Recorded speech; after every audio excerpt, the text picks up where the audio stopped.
వీక్షకులందరికీ నమస్కారం. సింహరాశి వారికి ఆగస్టు మాసంలో ఏ విధమైనటువంటి ఫలితాలు కలగబోతున్నాయో ఈ కార్యక్రమం ద్వారా తెలుసుకుందాం.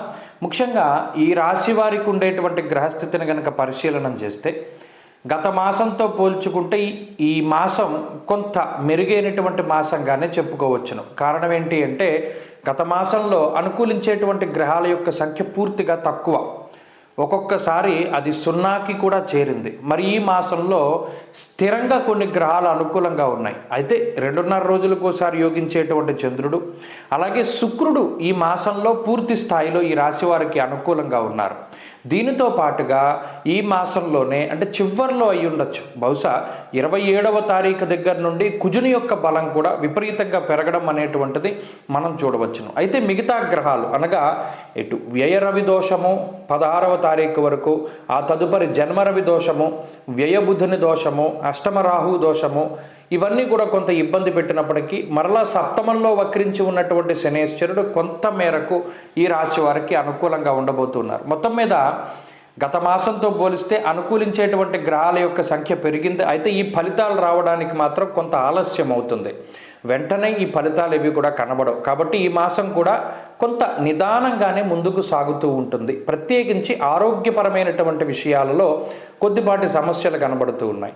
రాహు ఎంతసేపు కూడా నరాలకి సంబంధించినటువంటి ఇబ్బందులు, అలాగే ఈ తలకాయకి సంబంధించి మరీ ముఖ్యంగా ఈ మన మెదడుకు సంబంధించినటువంటి న్యూరలాజికల్ దాన్ని ఏమంటారంటే నరాలకి సంబంధించినటువంటి సమస్యలు, న్యూరో ప్రాబ్లమ్స్ అంటారు. ఉత్తినే కళ్ళు తిరుగుతూ ఉండడం, లేదా గ్యాస్ట్రిక్ సమస్యలు ఉండడం, స్కిన్ ప్రాబ్లమ్స్ ఉండడం, లేదా ఏదైనా విషపూరితమైనటువంటి పాకే జంతువులు అవి ఎక్కువగా కనబడుతూ ఉండడం లాంటి అంశాల దగ్గర నుండి సరిగా ఆహారం తినలేకపోతూ ఉండడం, ఆహారం సరిగా జీర్ణం కాకపోతూ ఉండడం, ఇలా అజీర్తికి సంబంధించిన సమస్యల వరకు, లేదా వెన్నుపాముకి సంబంధించిన సమస్యల వరకు, ఇలా అనేక రకాలైనటువంటి అనారోగ్య సమస్యలకి ఈ గ్రహస్థితి కారణమవుతుంది.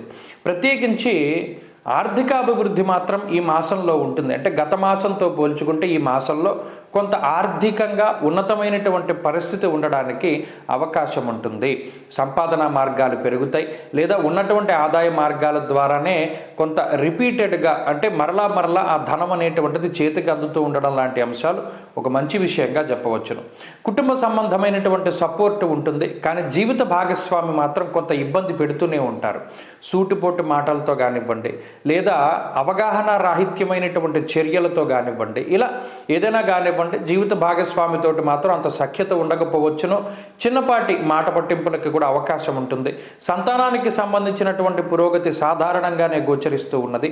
ప్రత్యేకించి కుటుంబ సంబంధమైనటువంటి వ్యవహారాలు అంటే తల్లిదండ్రుల యొక్క ఆరోగ్యం దగ్గర నుండి రక్త సంబంధీకులు, తోబుట్టువులు, బంధువులు, మిత్రాదుల వరకు ఉండేటువంటి వారితో ఉండేటువంటి సాన్నిహిత్యం పరంగా మాత్రం సాధారణమైనటువంటి పరిస్థితులు గోచరిస్తూ ఉన్నాయి.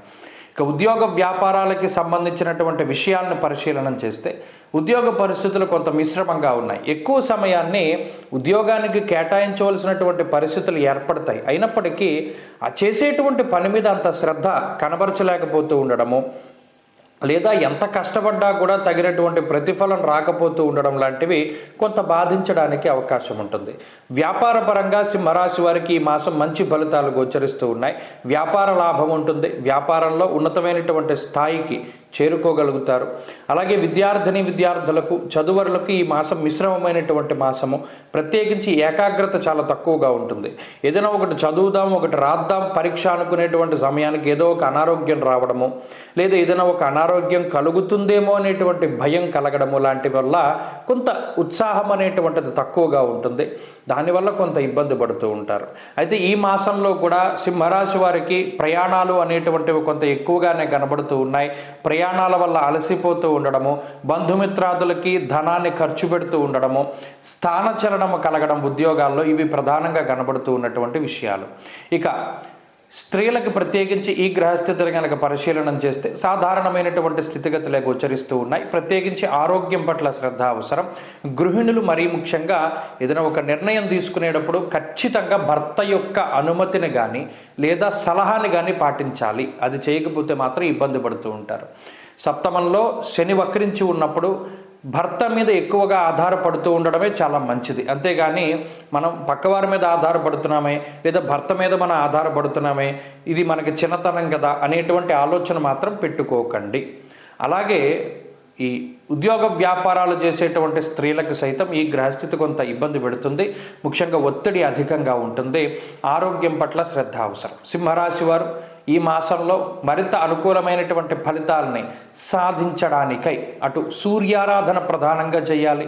అలాగే వ్యయమందు బుద్ధుడు ఉన్నారు కాబట్టి ఆ బుద్ధి కుశలత కోసమని ఎక్కువగా విష్ణువు యొక్క ఆరాధన చేయాలి. కాబట్టి విష్ణు సహస్రనామ స్తోత్రాన్ని కుదిరినంత వరకు ప్రతిరోజు పారాయణ చేయడం, లేని పక్షంలో బుధవారం నాడు విష్ణు సహస్రనామ స్తోత్రాన్ని పారాయణ చేయడం, వైష్ణవ క్షేత్ర సందర్శనం చేస్తూ ఉండడం ద్వారా మంచి ఫలితాలని ఆర్జించగలుగుతారు.